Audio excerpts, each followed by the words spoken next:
A paz do Senhor para todos. Estamos vivendo dias turbulentos na nossa humanidade. Pessoas em pânico devido à pandemia do coronavírus. Também não é para menos, pois a situação é preocupante sim. Mas devemos nos prevenir e, acima de tudo, confiar em Deus, porque Ele guarda todos aqueles que o temem e livra de todo mal, pois eu creio na palavra do Senhor. Eu quero aqui dizer que na nossa vida tudo tem uma consequência. Há pouco tempo atrás, estavam representando Jesus como homossexual, Maria como uma drogada e José como marido traído. Agora, há bem menos tempo, estavam representando Jesus, mais uma vez como homossexual, como marginal. O ano passado, no carnaval do ano passado, encenaram o diabo vencendo Cristo. E a Bíblia diz que Deus, Ele é amor, mas Ele também é justiça, e Deus não se deixa escarnecer. Lá em Jeremias capítulo 18, Deus fala com o profeta: desce à casa do oleiro. E ele mostra ali uma visão, o oleiro trabalhando no vaso. E Deus, além de mostrar a visão, dá a interpretação a Jeremias. O vaso, Jeremias, Deus falando, é Israel na minha mão, e assim eu farei com Israel.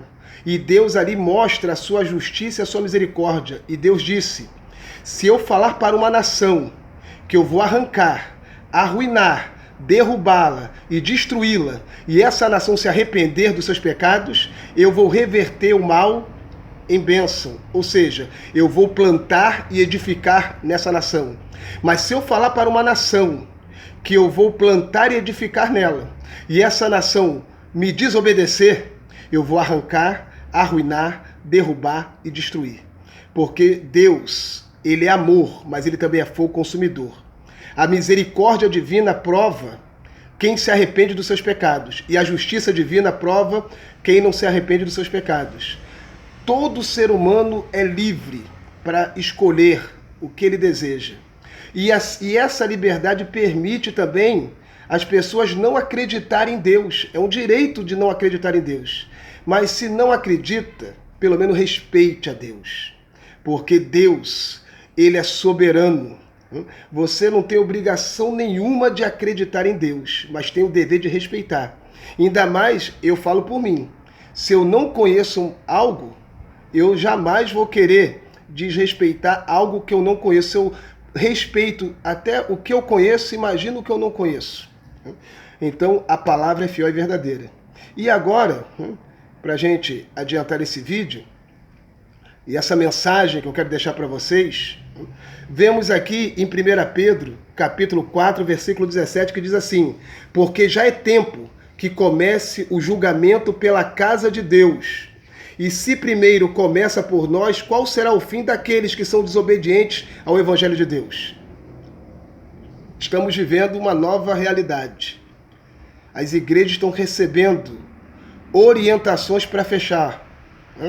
Eu tenho a minha posição. Nunca fui irresponsável e nem covarde. Conheço o Evangelho de Cristo, que é o poder de Deus para a salvação de todo aquele que crê.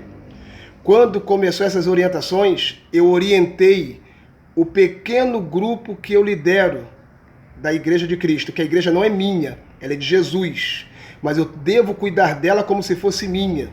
Então eu orientei que os idosos ficassem em casa, pessoas com problemas de saúde ficassem em casa.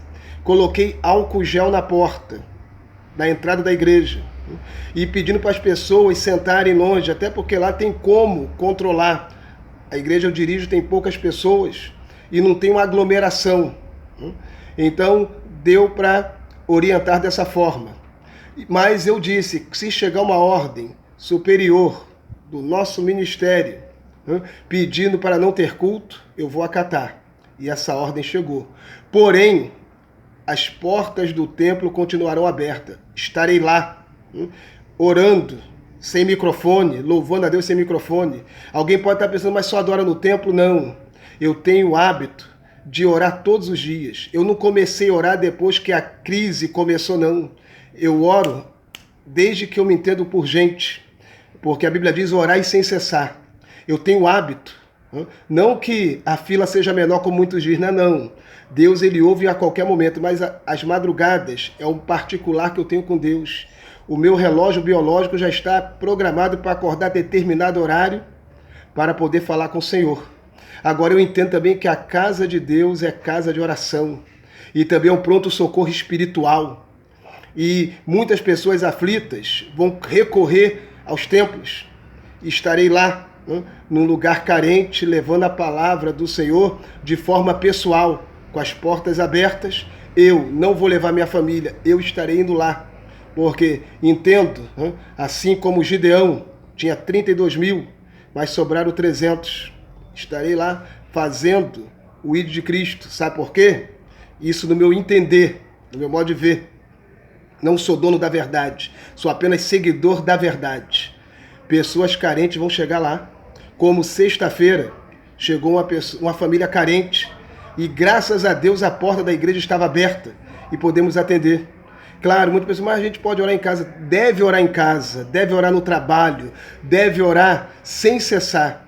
Aí tem pessoas, não, mas lá no Egito, o povo ficou dentro de casa e aí não foram afetados quando o Senhor passou, e feriu os primogênitos do Egito. Aqui em Êxodo, capítulo 12, diz que à meia-noite, que o Senhor feriu a todos os primogênitos do Egito, dos que estavam no palácio, o filho de Faraó, até os que estavam no cárcere. Então, meia-noite estavam todos em casa, tanto os egípcios como os hebreus.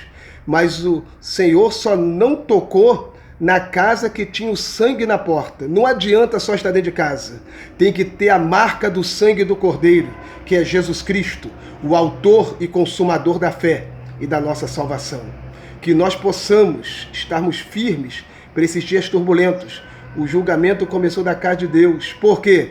A igreja, ela é a testemunha de Cristo para pregar contra o pecado, para anunciar contra o pecado.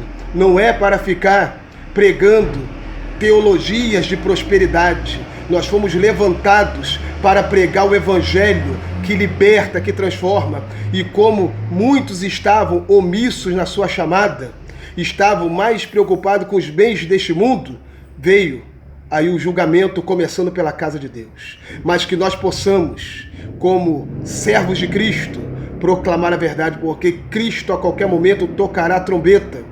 E a igreja remanescente, Filadélfia, a igreja que tem pouca força, mas tem guardado a palavra do Senhor e não tem negado o seu nome, Jesus falou que livrará essa igreja da grande tribulação que há de vir sobre a terra. Se agora está ruim, na grande tribulação estará 1000 vezes pior. Mas eu creio que essa situação vai ser revertida, porque eu já tenho visto pessoas clamando a Deus, pessoas cantando ao Senhor, e Deus é misericordioso. É por isso que eu amo esse Deus, que é o mesmo Deus que faz justiça para aquele que não se arrepende. Ele também exerce a sua misericórdia para aquele que se arrepende. Que Deus nos abençoe e nos guarde, em nome de Jesus.